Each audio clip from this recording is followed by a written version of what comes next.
quando você não pensa no processo, você pensa na função, no departamento, você obedece às regras do departamento, que não necessariamente são as melhores para o cliente. Quando quebra, um exemplo, quando quebra a impressora de vocês, né? Quanto tempo vocês gastam para comprar uma impressora? Uma tinta? Quando acaba a tinta, quanto tempo vocês demoram para comprar um cartucho novo? Quanto tempo? Mas você não tem de reserva. Quanto tempo você demora? Não, você na sua casa. Na sua casa, quanto tempo você demora? 10 minutos. Se você é daqueles muito pão duros, pouco mais que você vai fazer uma pesquisa, mas em uma manhã, no máximo, 2 horas você resolve aquilo, não é? E vocês são especialistas em compra? Não. Então aqui eu acho que é bem mais eficiente quando precisa do cartucho da impressora, não é? Porque tem especialista em compra. Por que não? Porque o departamento de compras ele está fazendo errado, não é? Ele está voltado para as regras do departamento. Como o Marcos falou, ele tem que fazer 3 preços, tem que ter a licitação, ou seja, o departamento de compras ele segue as regras do departamento que não necessariamente são as melhores para o cliente, para o processo de trabalho. Nesse caso, quanto mais departamentalizado, pior para quem está esperando o resultado do processo de trabalho no final. Cada função tende a recriar localmente as informações das quais necessita, não é verdade? Podem surgir lacunas entre os departamentos, ninguém é responsável pelo processo global, não é assim? E ocorrem otimizações parciais. Numa vara, não é muito melhor quando a vara distribui o trabalho por final, por número de processo, que o servidor ele sabe o que acontece naquele processo de ponta a ponta? Não é muito mais eficiente ele tem vários atos para fazer, ele toma todos, porque eu faço um tipo de ato, você faz o outro tipo, e aí ninguém tem uma noção do todo, ninguém sabe dizer em que ponto que está aquele processo. Então, essa foi a parte teórica, a parte metodológica que nós utilizamos para identificar as melhorias dos processos. Agora, quais foram as etapas de trabalho? Houve a seleção das equipes, essas equipes foram capacitadas nos conceitos de processo, em análise e melhoria de processo. Aí nós lemos todos os fluxos do SWAP, analisamos, propusemos melhorias. Houve aprovação dessas melhorias por um comitê de juízes e desembargadores também. E agora nós vamos para a fase de implantação das melhorias aprovadas. Quais foram os requisitos que nós pedimos para as pessoas que iam participar do trabalho conosco? Que elas tivessem visão de futuro, visão do todo, fossem abertos a mudanças e questionadores da situação atual.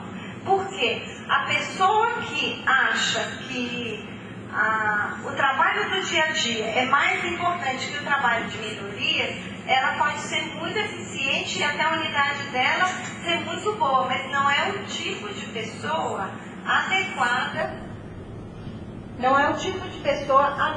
para esse trabalho.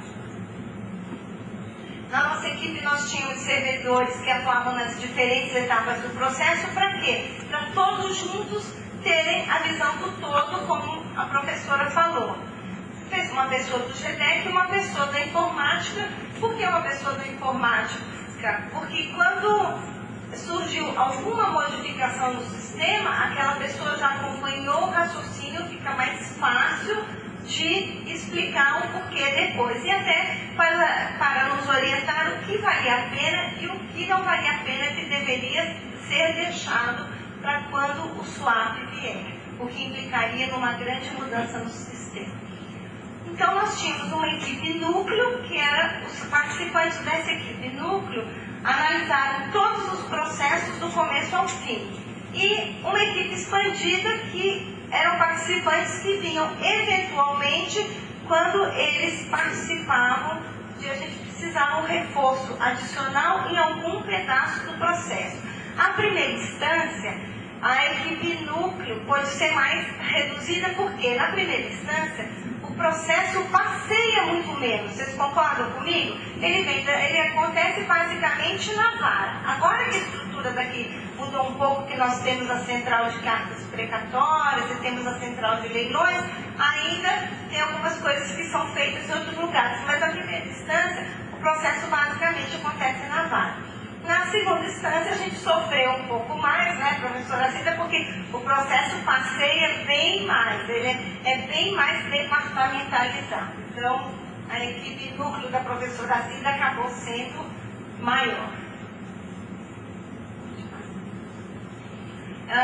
Os processos que nós analisamos, os macroprocessos de trabalho, que foram os definidos pelo SWART, que é a tramitação processual em primeira instância, em segunda instância, a tramitação processual no TST, que aqui é óbvio nós não analisamos, atendimento ao público e outros órgãos, gestão do arquivamento e gestão dos expedientes. O atendimento ao público e a gestão do arquivamento foi analisada por uma equipe mista de primeira e segunda instância, porque ele se refere às duas instâncias.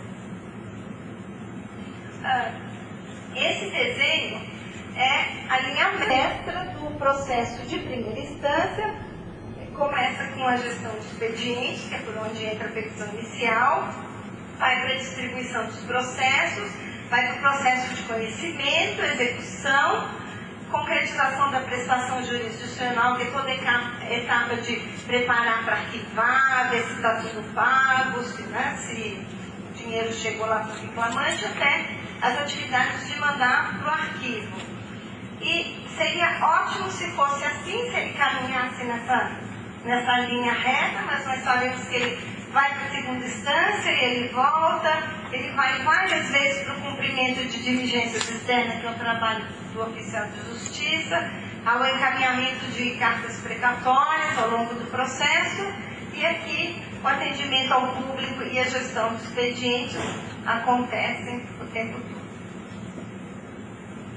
Eu vou dar para vocês alguns exemplos de melhorias que nós propusemos no processo de trabalho de primeira instância, e depois a professora Cida vai dar alguns exemplos que foram propostos para a tramitação processual em segunda instância. Então, aqui, no processo de distribuição dos processos, a parte de preparação da ação. A corregedoria possui uma lista de endereços de reclamados que possuem maior incidência de ações e recomenda a utilização desses endereços para citação inicial. São chamados endereços relevantes. Só que a corregedoria, ela recomenda esses endereços, mas é uma lista em papel e dá muito trabalho. Essa pesquisa é manual, é demorada e possivelmente ocorrem falhas. Então, a mudança seria cadastrar os endereços relevantes no sistema, a corregedoria faria esse cadastro e quando for feita a citação inicial de algumas dessas reclamadas, o sistema fornecerá esses endereços automaticamente.